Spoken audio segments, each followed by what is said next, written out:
2 পাউন্ডের একটা কেক লাগবে, সেটাই বানাতে শুরু করলাম। অ্যাকচুয়ালি প্রতি সপ্তাহে যদি অন্তত একটা কেক বানাতে পারতাম তাহলে হাতটা আরও ক্লিয়ার হতো। তো দেখা যাচ্ছে যে অনেক দিন পর পর একটা করে কেক বানানো হয়, সেজন্য হাত অত ক্লিয়ার হয় না।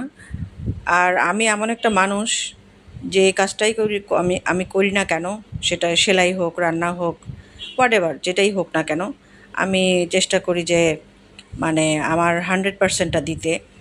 আমার স্যাটিসফ্যাকশনটাই বড় কথা।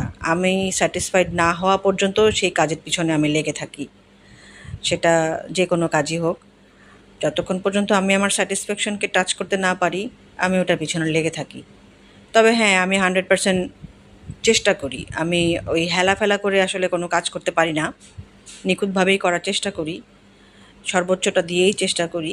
এখন কতটুকু হয় কি হয় জানি না, তবে আমি চেষ্টা করি।